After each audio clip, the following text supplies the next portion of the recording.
ध्यानमूलं गुरोर्मूर्ति पूजामूलं गुरोपदं मंत्रमूलं गुरोवाक्यं मोक्षमूलं गुरोकृपा वंदे बोधमयं नित्यं गुरुः शंकररूपिणं यमाश्रितो हि वक्रोपि चंद्रः सर्वत्र वंदते। मैं भूपेंद्र मणि त्रिपाठी आज के इस लाइव सेशन में आप सभी का स्वागत करता हूं, अभिनंदन करता हूं। कुछ तकनीकी कारणों के कारण आज का सेशन विलंब से शुरू हो रहा है, जिसके लिए मैं क्षमा प्रार्थी हूं। और आज हम बात करने जा रहे हैं कि जब AIA PGET 2020 का समय निकट है तो हमारी तैयारी किस तरह से होनी चाहिए, हमारा रिवीजन का पैटर्न किस तरह से होना चाहिए। बड़ी शंकाएं आप लोगों के मन में होंगी। जब सिलेबस बहुत सारा हो जाता है तो आपको लगता है क्या पढ़ें क्या छोड़ें, कैसे उसका रिवीजन करें, इस साल सिलेक्शन होगा कि नहीं होगा। तो इन शंकाओं कुशंकाओं आशंकाओं के बीच में कई बार मनोबल ऊपर नीचे होने लगता है, आत्मविश्वास डगमगाने लगता है। कई बार ऐसा होता है, हम लोगों ने भी तैयारी की है, हम लोगों ने भी कंपटीशन फेस किया है। तो वो सारी चीज़ें जो आपके सामने आ रही हैं, हम लोगों ने भी उनको फेस किया है और उनसे बाहर निकलें। हर वो छात्र जो all India Ayurveda PG entrance test 2020 में अपीयर होने जा रहा है, उसके सामने वही चुनौतियां हैं जो कभी हम लोगों ने फेस की थी, और अभी भी कोई एग्ज़ाम देना होता है तो फेस करना पड़ता है। और मैं आपको बता दूं कि जैसा कि कल जब हम लोगों ने पोस्ट शेयर की थी कि कोई भी परीक्षा मनुष्य में उसे जीतने की क्षमता से बढ़कर नहीं होती। तो आपका आत्मविश्वास, आपकी तैयारी कैसी भी हो, आपको पहले मन में दृढ़ विश्वास होना चाहिए कि इस बार हमें अच्छा करना है। और एक बात मैं और बता दूं, अभी जब आपने 70-80% सिलेबस कर लिया होगा, आप रिवीजन कर रहे होंगे, आप टेस्ट सीरीज लगा रहे होंगे, क्वेश्चंस लगा रहे होंगे, तो कई बार आपको लगता होगा कि रस सांस तैयार है तो द्रवगुण कमज़ोर हो रहा है, शल्य तैयार है तो सालाक में प्रॉब्लम आ रही है। कई बार ऐसा हो रहा होगा आप लोगों के लिए, तो उससे घबराना नहीं है। ऐसा होता है जैसे ही 70-80% सिलेबस होता है, क्योंकि जो PG की तैयारी का पैटर्न है वो कंपैरेटिव और समराइज्ड वे में करना होता है। जितना ज़्यादा समय होता जाए, जितना सिलेबस होता जाए, आपको पूरे सिलेबस को, पूरे कोर्स को इकट्ठा करना होता है। मतलब जो बहुत सारा बिखरा हुआ रहता है उसको कंसाइज करना होता है, और जितना ज़्यादा आप उसको कन्वर्जेंस में ले आएंगे, उसको आप कंसाइज करते जाएंगे, उतना ज़्यादा आपकी तैयारी अच्छी होती चली जाएगी। तो पहले तो ये मन से निकाल दीजिए कि आपको एग्ज़ाम से किसी भी तरह से डरना है, बिल्कुल भी नहीं डरना है। और एक चीज़ मैं आपको और बता दूं, सबकी डेस्टिनी डिसाइडेड है, प्री डिसाइडेड है। तो अगर प्री डिसाइडेड है तो इसका मतलब ये है कि मेहनत न करें, बिल्कुल करें, क्योंकि क्या डिसाइडेड है ये नहीं पता है। इसलिए हर दिन को अपना बेस्ट मान के प्रयास करें, हर एग्ज़ाम को अपना लास्ट अटेम्प्ट मान के प्रयास करें, उसको फेस करें कि आज हमको अच्छा करना है, आज का जो दिन है हमें पढ़ाई करनी है तो खूब अच्छे से पढ़ाई करनी है, पूरी मेहनत से, पूरी शिद्दत से, पूरे समर्पण के साथ आपको प्रयास करना है, जिससे आपको ये लगे कि प्रयास तो मैंने किया, रिजल्ट पर मेरा अधिकार नहीं है। जो कर्मण्येवाधिकारस्ते मां फलेषु कदाचन की बात श्रीमद् भागवत गीता में कही गई है, वो इसीलिए कही गई है कि हमें पहले पूरी तरह से मेहनत करना है, और उसके बाद जो फल मिलता है वो चाहे सफलता के रूप में मिले चाहे असफलता के रूप में मिले, दोनों को ही स्वीकार करना होता है। क्योंकि कभी कभी असफलता में भी बहुत बड़ी सफलता छिपी हुई रहती है। मैंने कहा ना, डेस्टिनी प्री डिसाइडेड है। चंद्रगुप्त ने चाणक्य से सवाल किया कि अगर सब कुछ भाग्य में लिखा है तो कुछ करने की जरूरत क्या है। तो आचार्य चाणक्य ने कहा कि ये कैसे पता कि भाग्य में लिखा क्या है, उसको पता करने के लिए ही आपको कर्म करना पड़ता है। और हमारे शास्त्र में शारीर स्थान में लिखा हुआ है कि जो दैव और पुरुषार्थ दो चीज़ें होती हैं, भाग्य और पुरुषार्थ दो चीज़ें होती हैं, और जो पुरुषार्थ होता है वो भाग्य को दबा देता है।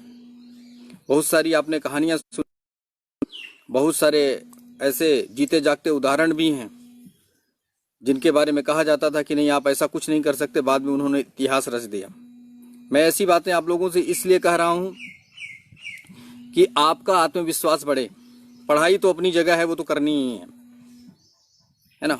तो इसलिए आप पहले कॉन्फिडेंट बनिए कि हम एफर्ट इतना बढ़िया करेंगे, जितने एफर्ट की ज़रूरत होती है इस एग्ज़ाम में सफल होने के लिए हम उतना या उससे ज़्यादा करेंगे, फिर देखिए रिजल्ट कैसे नहीं आता है, रिजल्ट आएगा, है ना। जैसे मैं कई बार कहता हूँ कि सबसे बड़ा अगर कोई प्रेरणा स्रोत है इस देश में स्टूडेंट्स के लिए, तो वो माननीय एपीजे अब्दुल कलाम साहब हैं, जो हमारे पूर्व राष्ट्रपति रह चुके हैं।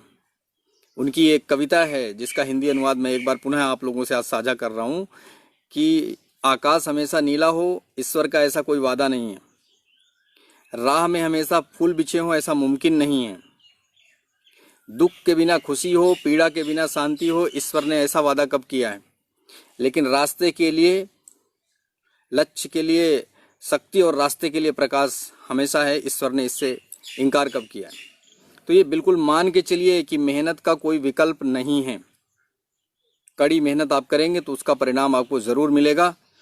हो सकता है किसी एक परीक्षा में आपको आपके मन मुताबिक परिणाम ना मिले, लेकिन जीवन में एक दिन आपका ऐसा होगा, आपको लगेगा कि हाँ, अगर मैं वहाँ पे असफल नहीं हुआ होता तो आज यहाँ पर नहीं होता। तो ये सब बातें करते रहेंगे बीच में, और हम अपने मेन टॉपिक पर आते हैं कि अब जब कुछ ही महीने बचे हैं या कुछ ही दिन बचे हैं, कभी भी डेट आ सकती है AIPGET 2020 की, तो हमें किस तरह से आखिरी समय में हमारी क्या रणनीति हो, किस तरह की हमारी तैयारी हो, जिससे कि हम अपना एग्ज़ाम अच्छे से क्रैक कर पाएँ। तो पहले तो मैं आप लोगों से यही कहूँगा कि आपको केवल एफर्ट पर कंसंट्रेट करना है, रिजल्ट पर बिल्कुल नहीं जाना है। रिजल्ट बनाने का काम आपका नहीं है, आपका काम है पढ़ाई करना, आपका काम है मेहनत करना। आप जहाँ भी तैयारी कर रहे हैं, जिन भी गुरुजनों के अंडर में तैयारी कर रहे हैं, उन पर भरोसा रखें, उनके गाइडेंस में रहें। मैं कहूँगा लास्ट मोमेंट तक उनके गाइडेंस में रहें। कभी कोई समस्या आती है, कहीं आत्मविश्वास में कमी आती है, कहीं कोई चीज़ समझने में कमी आती है, तो अपने टीचर के संपर्क में रहें। जो आपके इंस्ट्रक्टर हैं वो इतने कैपेबल हैं कि आपकी समस्याओं को अपने से सुलझा सकते हैं, और एक श्रेष्ठ गुरु के मार्गदर्शन में ही एक श्रेष्ठ शिष्य का निर्माण होता है। तो सबसे पहले मैं बात करूंगा कि जो AIPGET है, क्योंकि कुछ लोगों ने अभी 2-4 महीने में तैयारी शुरू की होगी, कुछ ऐसे भी लोग होते हैं, कुछ लोग 1 साल से कर रहे हैं, कुछ उसके पहले से भी कर रहे हैं। मैं एक बात और बता दूं, आप लोगों के प्रश्न भी आएंगे अभी हमारे पास कि AIPGET को क्रैक करने के लिए 1 वर्ष का समय सबसे मतलब 1 वर्ष का समय पर्याप्त होता है। उससे ज़्यादा हो सकता है, लग सकता है, लेकिन अगर ईमानदारी से हम 12 महीने लग जाएं तो हमें अगले साल दोबारा एग्ज़ाम देने की ज़रूरत नहीं पड़ेगी। लेकिन वो 12 महीने सिर्फ और सिर्फ AIPGET के लिए होने चाहिए।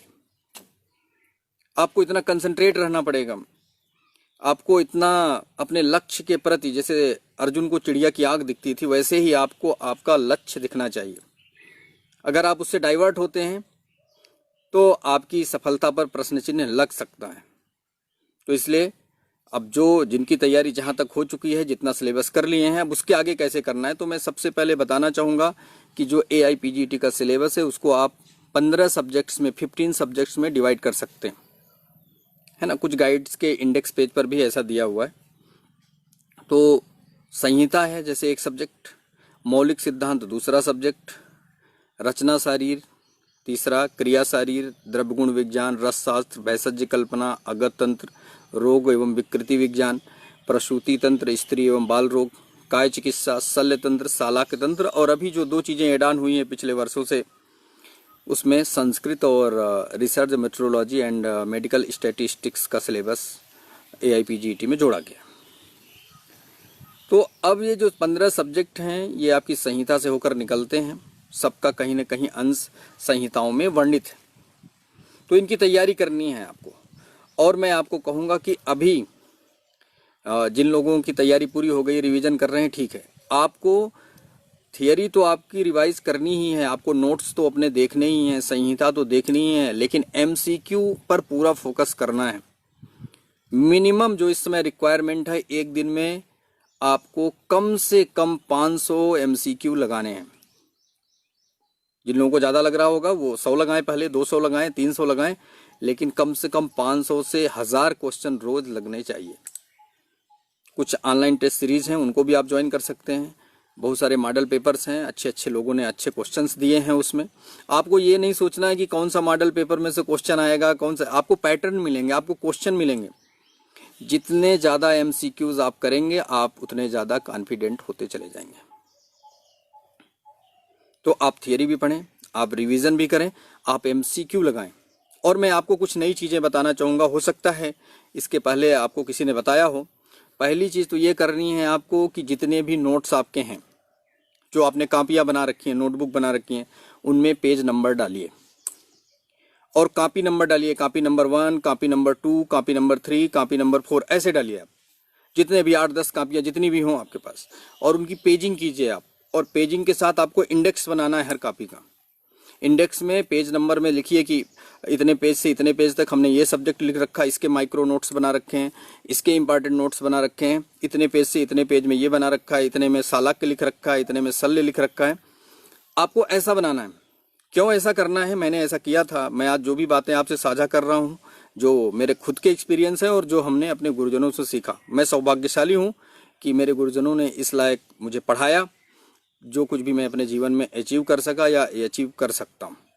तो आपको पेजिंग करनी है, इंडेक्स बनाना है। ऐसा इसलिए करना है, मान लीजिए आपके पास टोटल मटेरियल जो है वो 10 नोटबुक में रखा है, 15 नोटबुक में आपने रखा है। अब आखिरी मोमेंट पे आपको पता चला कि हमको नेत्र रोग दोहराने हैं या सालाक्य के रोगों का वर्गीकरण दोहराना है। अब आपको ध्यान नहीं कौन सी वाली कॉपी में है, तो आप पता चलेगा कि 8वीं कॉपी 10वीं कॉपी पलट रहे हैं। अच्छा चलिए, कॉपी का आपको ध्यान है, नोटबुक का ध्यान है कि किस नोटबुक में आपने वो चीज़ लिख रखी है, लेकिन कौन से पेज नंबर में है, कॉपी के कौन से हिस्से में है, वो थोड़ा सा मुश्किल पड़ेगा। क्योंकि लास्ट मोमेंट में जैसे जैसे आप एग्ज़ाम के करीब आते जाएंगे, आपके ऊपर प्रेशर बढ़ता जाएगा। आपको लगेगा अरे ये पढ़ रहे हैं, ये छूट रहा है, ये पढ़ रहे हैं, ये छूट रहा है। ऐसे समय में आपको क्या करना है कि आप, पता चला सालाक के, जैसे मैं कह रहा हूँ कि आपको नेत्र रोग रिवाइज करना है, आपको पता है, आपने इंडेक्स खोला, उस कॉपी नंबर 5 पे आपने लिख रखा है, तो कॉपी नंबर 5 के इंडेक्स में आपने सालाक के लिख रखा है, सल्ले के माइक्रो लिख रखे हैं, रस के माइक्रो लिख रखे हैं। तो आप वहाँ पर आपको पेज नंबर देखना, अच्छा हमने 125 से 140 तक लिखे हुए हैं सालाक के, तो आपको कॉपी नंबर 5 उठानी है और सिर्फ 125 से 140 पेज नंबर पलट के आपको देखने हैं। इससे आपका समय बचेगा, लास्ट मोमेंट में समय बचेगा, आप कॉन्फिडेंट होंगे। तो सबसे पहला काम, जैसे ही ये वीडियो सेशन खत्म होगा, आप लोग इंडेक्स बनाएं। और इंडेक्स के पहले भी मैं आप लोगों से निवेदन करूंगा कि एक टाइम टेबल बनाएं। आखिरी के जितने भी आपको समय मिले, 1 महीने का मिलता है, 2 महीने, 3 महीने, अभी कोविड के कारण डेट एक्सटेंड हो रही है, एक तरह से पोस्टपोन ही हो गई है आगे के लिए। तो जब तक नई डेट नहीं आती है, तो आप ये मान के चलें कि आपके पास अभी 1.5 महीने हैं, 2 महीने हैं। उसके हिसाब से स्ट्रेटजी बनाइए और टाइम टेबल बनाइए, और उस टाइम टेबल में कम से कम 10 से 15 घंटे आप रोज निकालिए। उससे ज़्यादा निकल जाए वेल एंड गुड, लेकिन मिनिमम 2 अंकों में आपकी पढ़ाई होनी चाहिए, 2 डिजिट्स में, 10+। और उस टाइम शेड्यूल को ऐसा मैनेज कीजिए कि जो सब्जेक्ट आपका वीक है, जिस सब्जेक्ट को आप समय नहीं दे पाए हैं, आपको समझ में नहीं आ रहा, उसको आप ज़्यादा टाइम दीजिए। और जो सब्जेक्ट आपको ईजी लगते हैं, जिनकी तैयारी आप बढ़िया से कर रहे हैं, उनको थोड़ा सा कम समय दीजिए, लेकिन पूरे सब्जेक्ट रिवाइज होने चाहिए। जब आप 10 से 15 घंटे स्टडी करते हैं, तो सभी सब्जेक्ट्स को टाइम मिलना शुरू हो जाता है। आप नाइट में क्वेश्चंस लगाएं, रात में शांति रहती है, कोई डिस्टर्बेंस नहीं होता है। आप एमसीक्यू लगाइए, मॉर्निंग में रिवाइज करिए। और एक चीज़ और मैं आपको बताने जा रहा हूँ, आप में से कई छात्र क्या करते हैं कि गाइड में ही आप मार करके छोड़ देते हैं। आप क्वेश्चन लगा रहे हैं, जो क्वेश्चन में आपको प्रॉब्लम आ रही है, आप टिक करके वहीं छोड़ देते हैं। आपको लगता है लास्ट मोमेंट में हम इसको रिवाइज करेंगे। आप लास्ट मोमेंट में उसको रिवाइज नहीं कर पाएंगे, क्योंकि जो भी गाइड बुक्स हैं, जितनी भी हैं, अगर आपको उसके पन्ने भी पलटने पड़ेंगे ना, तो एग्ज़ाम के 3 दिन पहले, एग्ज़ाम के 1 हफ्ते पहले आप नहीं पलट पाएंगे उसको। हज़ारों की संख्या में पेज हैं, कैसे पलटेंगे? और फिर वो पार्टिकुलर क्वेश्चंस देखने हैं आपको। मान लीजिए किसी सेट में 100 क्वेश्चन है, उस 100 क्वेश्चन में आपको 20 क्वेश्चंस देखने हैं पलट के, तो आप लास्ट मोमेंट में नहीं देख पाएंगे। तो आपको एक काम और करना है, आपको हर गाइड के लिए, हर क्वेश्चन बुक के लिए आपको एक एक नोटबुक बनानी है। एक ही नोटबुक में भी 2 पार्ट कर सकते हैं, वो डिपेंड करेगा कितने पेजेज हैं आपके पास। तो आपको, जैसे आप मान लीजिए आपको अभी पढ़ने का क्या पैटर्न है मैं बताने जा रहा हूँ। तो आपको सबके लिए नोटबुक बनानी है, और जो भी क्वेश्चंस आप लगाएं, जो भी मॉडल पेपर आप लगाएं, इवन जो ऑनलाइन टेस्ट सीरीज भी आप लगा रहे हैं, उसमें भी पता चलेगा टेस्ट नंबर 1 आप लगा रहे हैं, उसमें आपके 10 क्वेश्चन आपको प्रॉब्लम कर रहे हैं, वो 10 क्वेश्चन आपको अपनी कॉपी में लिखने हैं। तो डालना है टेस्ट नंबर 1 सब्जेक्ट ये, या जो भी है आप कॉमन मॉडल पेपर लगा रहे हो लिखिए। हर टेस्ट सीरीज की सबकी अलग अलग आपको बनानी है, ठीक है ना। तो ये बना के आपको वहां पर लिखना है। तो अभी तैयारी कैसे करनी है, जैसे जितने भी सब्जेक्ट्स हैं आपके टीचर्स ने आपको हाईलाइट कराया होगा, आपको मार्क कराया होगा, आपको नोट्स दिए होंगे, माइक्रो नोट्स बनाए होंगे आप लोगों ने, उसको पढ़िए और पहले सब्जेक्ट वाइज आप क्वेश्चन लगाना शुरू करिए, है ना। और उसमें भी मैं सबसे पहले कहूँगा कि आप पारिक सर की गाइड उठाइए, चौधरी सर की गाइड उठाइए, और सक्सेस लाइन जो हिंदी में सफलता सूत्र के नाम से मिलती है उस पुस्तक को उठाइए। सक्सेस लाइन में जो क्वेश्चंस आप लोगों को पता भी होगा कि जो क्वेश्चंस दिए गए हैं वो वही क्वेश्चंस हैं जो मॉडल पेपर्स में जो पुराने पेपर्स आए हुए हैं उनको उन्होंने सब्जेक्ट वाइज कैटेगराइज कर दिया है। तो आप सबसे पहले उसको आप तरह से वहां पर लिख लीजिए, है ना। और जैसे ही आपने पता चला कि सबसे पहले आपने संहिता पढ़ी, तो संहिता वाले पार्ट में जो क्वेश्चंस दिए हैं उनको आप लगा लीजिए, उसकी थियरी पढ़िए और उसके क्वेश्चंस लगा लीजिए। फिर आपने मौलिक सिद्धांत वाला पढ़ा जिसमें पदार्थ विज्ञान, इतिहास, बाकी चीजें, उसको पढ़ा आपने, उसको क्वेश्चंस लगाइए। कॉपी आपको बना के रखनी है, आपको लिखना है डॉक्टर प्रवीण चौधरी की जो बुक है वो, और उसका लिखना है कि पेपर नंबर 1 संहिता। जो क्वेश्चन आपको वहां पे प्रॉब्लम कर रहे हैं उनको नोट करिए, वो चाहे 10 हो, 5 हो, 20 हो, कितने भी हो, आप उसको नोट कर लीजिए। आंसर उसका एक लाइन में, है ना, जो ऑब्जेक्टिव है उसको एक लाइन में बना के लिख लीजिए। उसके बाद सक्सेस लाइन लगाइए आप। सक्सेस लाइन का सबसे बड़ा बेनिफिट ये है कि उसमें आपको किसी किसी सब्जेक्ट में 1000 क्वेश्चंस मिल जाते हैं, 500, 1000, 1200 ऐसे क्वेश्चंस मिल जाते हैं। तो ढेर सारे क्वेश्चन आपको लगाने, और जो क्वेश्चन आपको प्रॉब्लम कर रहा है उसका रेफरेंस ढूंढें, उसको ढूंढने का अभ्यास करें। केवल ये देख के आपको आंसर नहीं लिखना है कि गाइड में ए लिखा है तो हम ए नोट करेंगे, गाइड में बी लिखा है तो हम बी नोट करेंगे, ऐसा नहीं है। आपको उस मूल में खोजना है, किताब में खोजना है उसको आपको, फिर आपको लिखना है। तो एक तो काम आपको ये करना है कि कॉपी बनानी है और क्वेश्चंस को गाइड में मार्क करके नहीं छोड़ना है, उसको आपको कॉपी में लिखना है। इवन जो गाइड के अंदर आप थियरी पढ़ रहे हैं उसमें भी जो मेन चीजें हैं जो आपको लगता है कि ये रिवाइज करनी चाहिए, उसको भी माइक्रो बना के आप कॉपी में लिखिए। क्योंकि लास्ट मोमेंट में जब एग्जाम हफ्ते 10 दिन 15 दिन रह जाएगी तो आप गाइड से फिर से पूरा नहीं पढ़ पाएंगे। तो आपको ये काम करना है। फिर आपको सबसे, जब आप सक्सेस लाइन लगाएंगे, चौधरी सर की गाइड लगाएंगे, सब्जेक्ट जहाँ पे दिए हैं उनके क्वेश्चन जितने भी हैं, 150 हैं, 200 हैं, 100 हैं, उनको लगाना है और नोट करना है। उसके बाद आपको क्या करना है कि जो 30 मॉडल पेपर उन्होंने दिए हुए हैं चौधरी सर ने, प्रवीण चौधरी सर ने, वो 30 मॉडल पेपर सबसे पहले लगाने हैं आपको। कभी कभी ऐसा होता है, कई बार हमने देखा एग्जाम्स में, एमओस की एग्जाम्स में देखा है, पीजी में देखा है, सेम टू सेम क्वेश्चंस भी आ जाते हैं किसी किसी सेट से, थियरी से सेम टू सेम लाइन से आ जाता है। तो आपको वहाँ पे वो नोट करना है, अपनी कॉपी में नोट करना है। जितना ये मैटर है उसको जितना कंसाइज करते जाएंगे उतना कॉन्फिडेंट होंगे आप। नहीं इतनी मोटी मोटी किताबें हैं, कैसे पढ़ेंगे आप उसको लास्ट मोमेंट में, 10 दिन 15 दिन में एक एक पेज पलटना हो तो भी नहीं पलट पाएंगे, और फिर आप थक हार के छोड़ देंगे और वहाँ पर आपका कॉन्फिडेंस डाउन होने लगेगा। तो इस चीज़ का आपको ध्यान रखना है।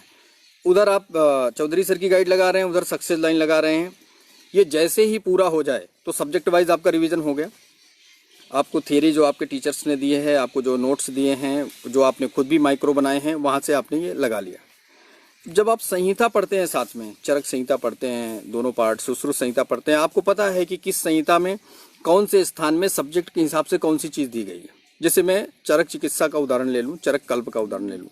जब आप चरक चिकित्सा पढ़ते हैं तो उससे आपका रोग निदान भी तैयार हो जाता है, उससे आपकी काय चिकित्सा भी तैयार हो जाती है, और जब आगे कल्प सिद्धि पढ़ते हैं तो वहाँ पर आपका पंचकर्मा भी तैयार हो जाता है। तो अब जब आप चरक चिकित्सा पढ़ रहे हैं तो उसके क्वेश्चंस आप वहाँ से लगा लीजिए, है ना।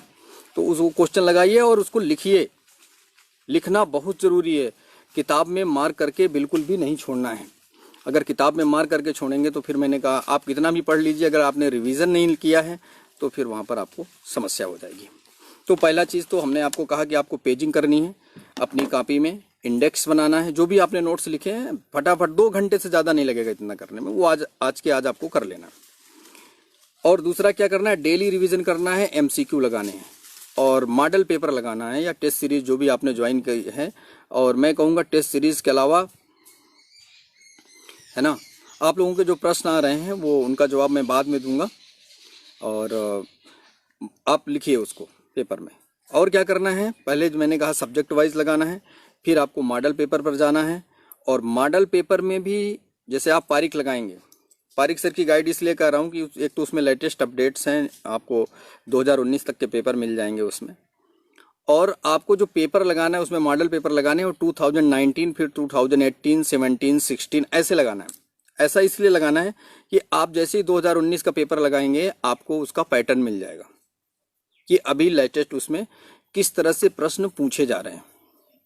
तो इसलिए आपको 2019 से लेके पीछे के पेपर लगाने हैं और प्रयास करना है कि पूरे लगाने हैं, और उसमें भी वही नियम फॉलो करना है। कॉपी बनानी है, उसमें लिखना है आयुर्वेद संग्रह से मॉडल पेपर, आयुर्वेद संग्रह उस बुक का नाम है, पारीख सर की बुक का नाम है। तो उसमें लिखना है मॉडल पेपर 2019 AIPGT। उसमें जो क्वेश्चन फंस रहे हैं आपके वो वहाँ पे आपको नोट करने हैं, फिर 18 वाले नोट करने हैं, फिर 17 वाले नोट करने हैं, 16 वाले नोट करने हैं। इसी तरह से आपको सब नोट करते चले जाना है। लिखना बहुत ज़रूरी है, जितना कंसाइज करेंगे, जो मैं बार बार जोर दे रहा हूँ, वो आपको करना है। और क्या करना है, जो क्वेश्चंस आपके फंस रहे हैं, मान लीजिए थोड़े प्रयास करने के बाद भी उसका रेफरेंस आपको नहीं मिल रहा है कि कहाँ पर ये क्वेश्चन था, तो उसको चुपचाप नोट कर लीजिए, मार्क करके रख लीजिए, नोट कर लीजिए कॉपी में। जब आपको मूल में मिलेगा देखना है, वो 5 क्वेश्चंस के पीछे नहीं पढ़ना है, आपको समय नहीं खराब करना है उनके पीछे, है ना। तो आपको ये करना है। और आप में से जिनके भी क्वेश्चंस अगर 100 में जब आप 90+ क्वेश्चन अच्छे से कर पा रहे हो तो समझिए आपकी तैयारी बढ़िया चल रही है। उसके नीचे जो मॉडल पेपर लगा रहे हैं आप या जो बाकी चीज़ें लगा रहे हैं, तो उसमें आपको 90+ जाना है।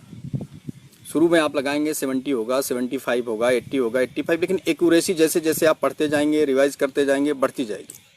और ये एक्यूरेसी आपको मेंटेन करना है, 90+ में जाना है आपको, ठीक है। तो ये आपको ध्यान रखना है।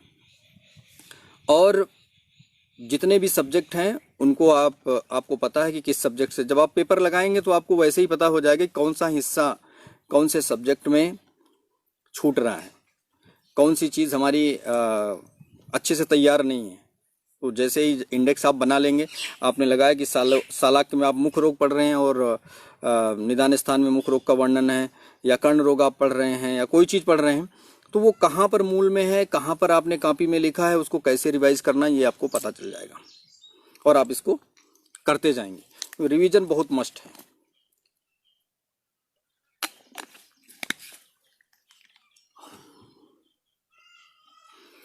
तो इस चीज़ का आपको ध्यान रखना है। और जैसे हम बात करेंगे एक एक सब्जेक्ट में जैसे कैसे पढ़ना है। संहिता तो लघुत पहले बृहत्त्रयी आपको अच्छे से पढ़ना है, उसमें भी चरक सुश्रुत पढ़ेंगे अच्छे से, आप वाग्भट पढ़ेंगे। लघुत्रयी में सारंगधर पर ज़्यादा फोकस करेंगे। माधव निदान और भाव प्रकाश में जो मेन चीज़ें आई हैं उनको पढ़ेंगे। जब इतना तैयार हो जाएगा तब आप चक्रदत्त, काश्यप संहिता, योग रत्नाकर, इन पर जाएंगे आप, है ना। तो ये आपको ध्यान देना है।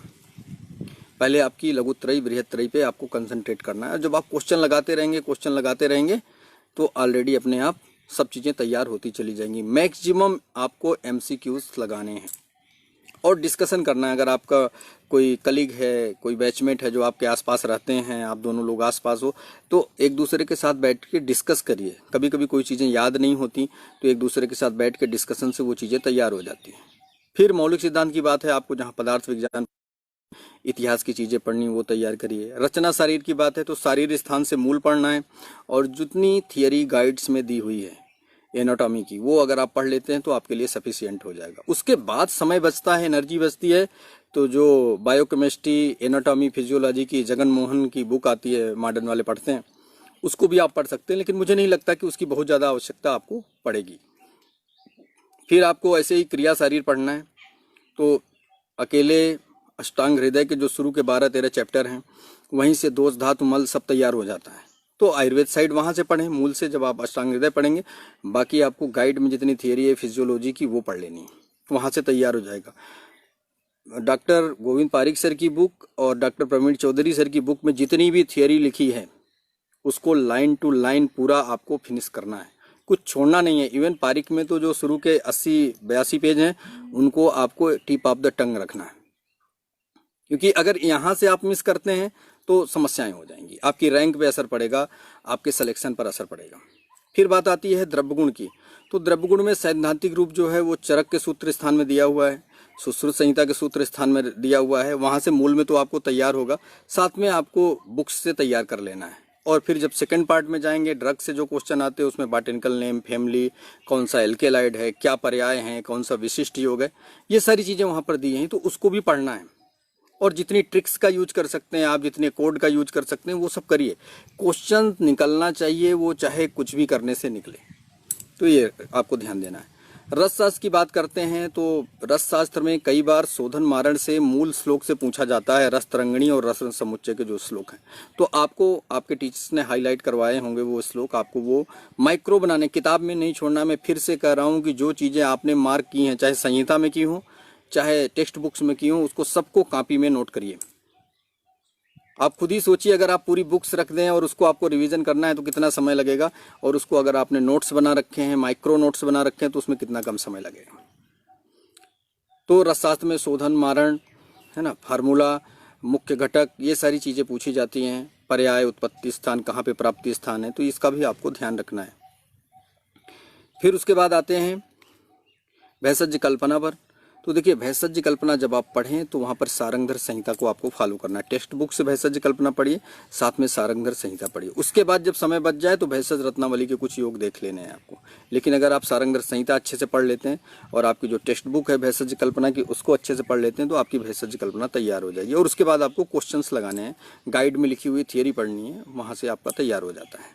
जो घटक द्रव्य हैं उनसे प्रश्न आते हैं, जो अनुपान है उनसे द्रव्य प्रश्न पूछते हैं, भावना द्रव्य से प्रश्न पूछा जाता है, मात्रा से पूछा जाता है, तो ये सब आपको ध्यान रखना है। मूल से भी पूछा जाता है। कई बार कई सारे योग हैं, जैसे कैसोर गुगुलू है, तो उसमें प्रश्न आता है कि किस अनुपान के साथ कहाँ देंगे, उसमें भी प्रश्न पूछे जाते हैं। फिर आगे बात आती है अगत तंत्र को आपको पढ़ना है, तो आपको मॉडर्न का भी थोड़ा सा पढ़ना है इसमें, और सुश्रुत का कल्प स्थान पूरा फॉलो करना है। चरक चिकित्सा 23 फॉलो करनी है आपको, है ना। तो वहाँ पर आपको देखना है कि कहाँ पे विश्व विज्ञान का वर्णन है, वो आपको तैयार करना है, और साथ में गाइड में लिखी हुई थियरी फॉलो करनी है और क्वेश्चंस लगाने। और मॉडर्न से जो चीज़ें हैं, मेडिकल जूरिस की कुछ आईपीसीज हैं और ये सारी चीज़ों की परिभाषाएं हैं, है ना, तो इसको भी आपको तैयार करना है। फिर उसमें जो टॉक्सिकोलॉजी का पार्ट है, उसमें मिनरल्स भी हैं, हर्ब्स भी हैं जो टॉक्सिक हैं, उनके बारे में, उनका शोधन क्या है, उनका मारण क्या है, उनकी मात्रा कितनी रखते हैं, ये सारी चीज़ें भी आपको पढ़नी है यहाँ पर विष में। हालांकि रसशास्त्र के लास्ट में भी दिया हुआ है, लेकिन आपको स्पेशली पढ़ना है उसको। उसके बाद बात करते हैं आप रोग निदान और विकृति विज्ञान की। तो ऑलरेडी जब आप चरक का निदान स्थान पढ़ेंगे, चरक का चिकित्सा स्थान पढ़ेंगे, सुश्रुत का उत्तर तंत्र पढ़ेंगे, अष्टांग हृदय का निदान स्थान पढ़ेंगे, अष्टांग हृदय की चिकित्सा पढ़ेंगे, तो वहाँ से भी वो चीज़ तैयार हो जाती है। फिर उसके बाद आप आगे आएंगे कि जो माधव निदान में विशेष बातें लिखी गई हैं उनको भी आपको तैयार करना है। जो कुछ ऐसे रोग हैं जो केवल माधव निदान में उनका वर्णन आया है, तो उनके बारे में आप माधव निदान उठाइए, वहाँ से सेलेक्टेड करके लिख लीजिए।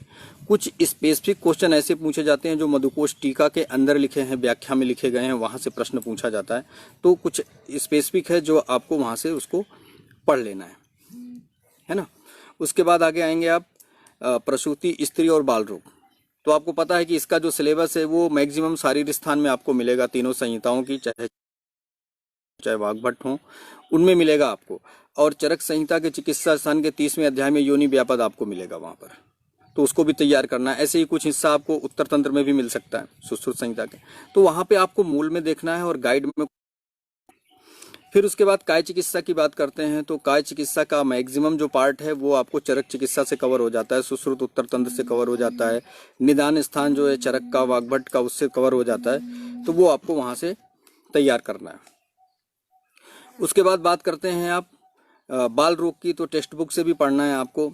जैसे डीएन मिश्रा सर की बुक हम लोग फॉलो करते हैं, तो वहाँ पे जो मार्क किया गया उसको पढ़ेंगे, काश्यप संहिता से थोड़ा हिस्सा उसका पढ़ेंगे, ऐसा करना है। फिर शल्य तंत्र की बात करेंगे, तो सुश्रुत का जो प्रथम भाग है उसमें शल्य तंत्र के मैक्सिमम क्वेश्चन आते हैं, उनको आपको तैयार करना है और गाइड से थियरी पढ़नी। फिर संस्कृत और रिसर्च मेथोडोलॉजी की बात आती है, संधि, अनुवाद और समास, इनमें से प्रश्न आते हैं, लिमिटेड प्रश्न आते हैं, लेकिन फिर भी सरल रहते हैं, उनको आसानी से किया जा सकता है, थोड़ा सा ध्यान देना पड़ेगा आपको। और फिर रिसर्च मेट्रोलॉजी और स्टैटिस्टिक्स जो आपने फाइनल ईयर में पढ़ा है, जिस भी बुक से पढ़ा है, जिस भी नोट से पढ़ा है, उसी को रिवाइज करके आपको क्वेश्चंस लगाने हैं। तो ये तो रहा आपका सिलेबस और किस उसको इस तरह से तैयार करना है आपको। और मैं फिर से कहूँगा कि जो AIPGET की तैयारी होती है उसको समराइज़ करके, कंसाइज करके आपको लास्ट मोमेंट तक तैयार करना है। ज़्यादा से ज़्यादा MCQ लगाने हैं, टाइम टेबल बना के पढ़ना है, कॉपियों पे, नोटबुक पर आपको पेजिंग करनी है, इंडेक्स बनाने हैं और रेगुलर स्टडी करना है, डिस्कशन करना है, अपने इंस्ट्रक्टर के, अपने टीचर के कांटेक्ट में रहना है, जिससे कि आपकी तैयारी बढ़िया हो सके।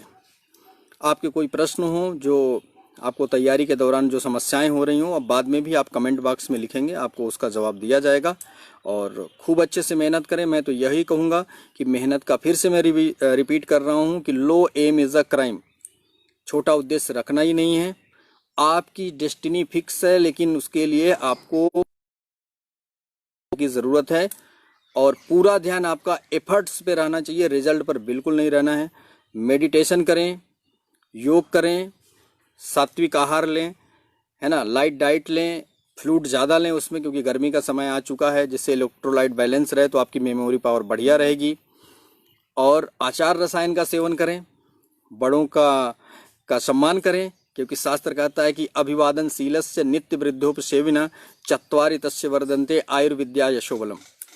तो जो अभिवादनशील होता है, वृद्धोपसेविना माने जो बुजुर्गों के बीच में रहता है, जानकार लोगों के बीच में जो रहता है, डिस्कशन करता है, उनकी सेवा करता है, उसकी 4 चीज़ें बढ़ती हैं। सबसे पहले आयु, फिर विद्या है सेकंड नंबर पे। तो विद्या के लिए आपको ऐसा करना पड़ेगा। तो आप लोग खूब मेहनत करें। बीच में हम आपको 1-2 वीडियोज़ और भेजेंगे, जिस तरह से डेट आगे पीछे होगी AIPGET की, जो कुछ भी मेरा अनुभव है आपसे साझा करूँगा। आप मेहनत करें और आप लोग निश्चित ही सफलता प्राप्त करेंगे। लेकिन एक कटु सत्य है कि जितने कैंडिडेट्स होते हैं उतनी सीट्स नहीं होती हैं। तो उसमें सिलेक्शन, यही तो अपनी विशेषज्ञता, अपनी काबिलियत साबित करने का मौका है कि सीट कितनी भी हो, आपको तो एक ही सीट चाहिए ना। तो आपको अगर एक भी सीट मिलती है तो उस एक सीट के लिए पूरी जोर लगा देनी है, पूरी शक्ति लगा देनी है, पूरे संकल्प के साथ आपको उस एक सीट के लिए अपना दावा रखना है अपनी मेहनत के आधार पर।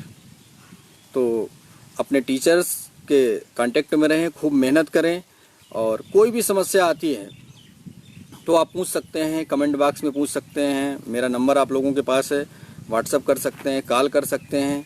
बस मेरा तो उद्देश्य यही है कि हमें जो मौका मिल रहा है वो तो हम कर ही रहे हैं, लेकिन हमारी सफलता तब है जब आप लोग सफल हों। मेरे जो छात्र हैं, जो प्रत्यक्ष रूप से मुझसे पढ़ते हैं, ये बात मैं उनके लिए भी कहता हूँ और उन तमाम हज़ारों सैकड़ों छात्र जो देश में और देश के बाहर मुझसे जुड़े हुए हैं, मुझे सोशल मीडिया पर और हर तरह से फॉलो करते हैं, उनके भी लिए मैं यही कहूँगा कि मेरी सफलता तभी है जब मेरा प्रयास, वो चाहे प्रत्यक्ष रूप में हो चाहे अप्रत्यक्ष रूप में है, आप लोगों के काम आए। आप सफल हों तो हम सफल हो जाएंगे। बाकी हमें तो, जो मैंने कहा कि जो हमें मौका मिल रहा है हम कर रहे हैं और हम करते रहेंगे। और जो रास्ता हमने देख लिया है वो आपके लिए सहज हो, सरल हो, आप सफल हों। इसी मंगल कामना के साथ आज का ये लाइव सेशन यहीं समाप्त करते हैं और आपके प्रश्नों का सदैव की भांति स्वागत रहेगा। और बहुत बहुत धन्यवाद। जय हिंद, जय भारत। और आप लोगों के लिए इतना ही कहूँगा, विजयी भव। धन्यवाद।